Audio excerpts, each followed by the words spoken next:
My name is George Kalantzis, and I teach theology at Wheaton College, where I also direct the Wheaton Center for Early Christian Studies.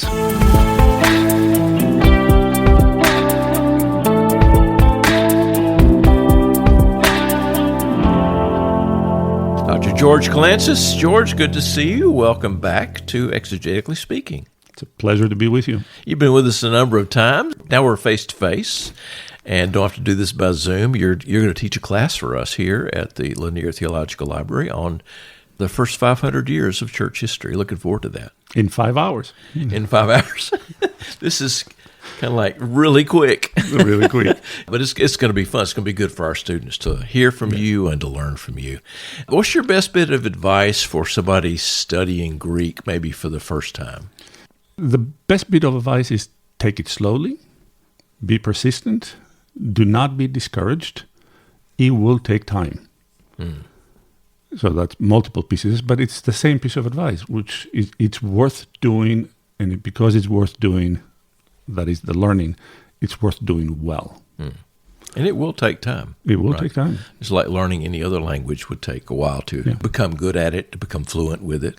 Good advice all the way around. Today we're going to talk about John 3:16. You were with us a while back to talk about monogenes, and that was several years ago. People can go back and find that podcast. It was a really interesting conversation about a passage that some people, and translations don't seem to get it right. But today we're back at John 3:16.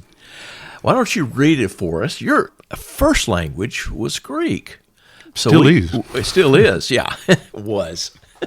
It is. It's still Greek. Right. Let's hear you read John 3:16 in your Greek pronunciation.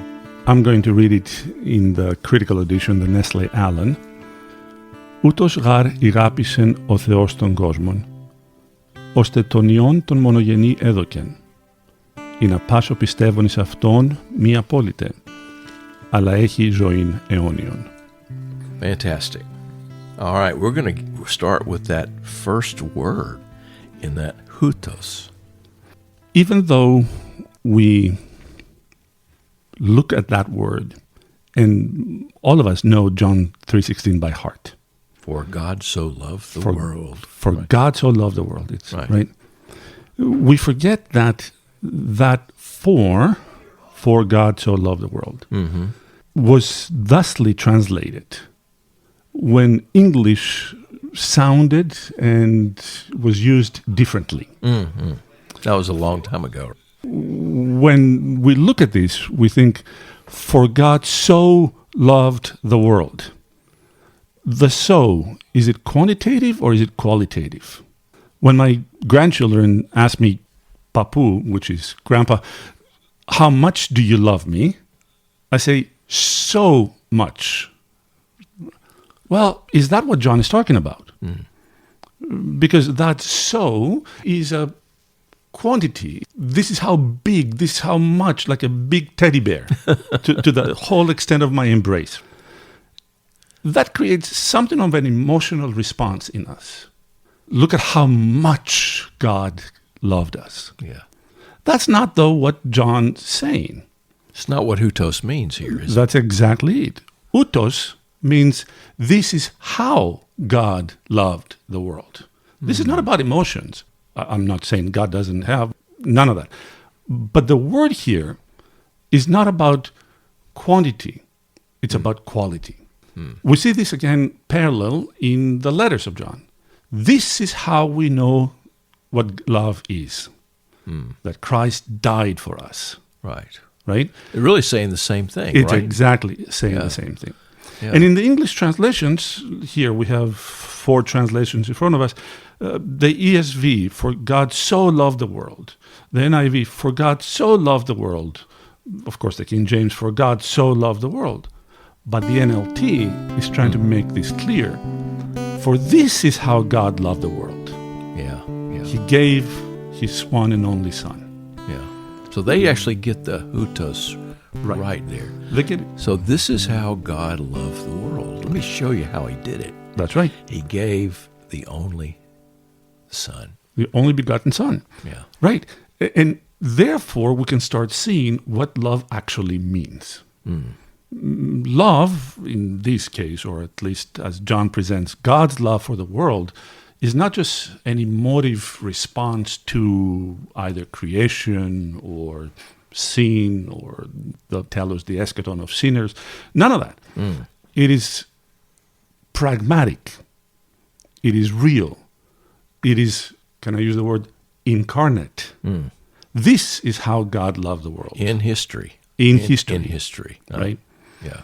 So that moves us a little bit away from that, again, for the third word, I'm going to use the same word for the third time, emotive response. Yeah. This is a pragmatic response. This is a response of a creator who says, this is what I'm going to do.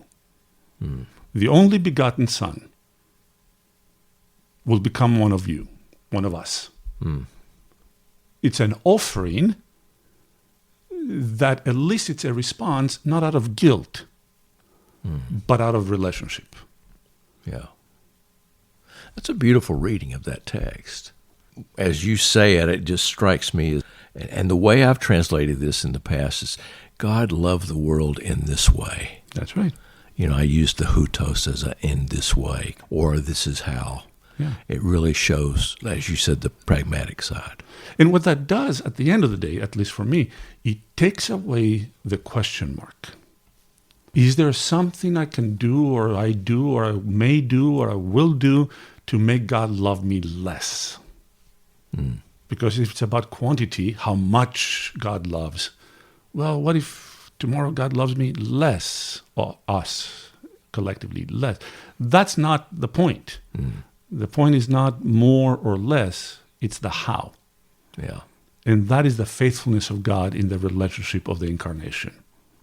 John 3:16, a whole new bit of light shed on it, not only in this time, but also in the last podcast. We got to do another podcast on John 3:16. There's one more word. One more word that we got to get to.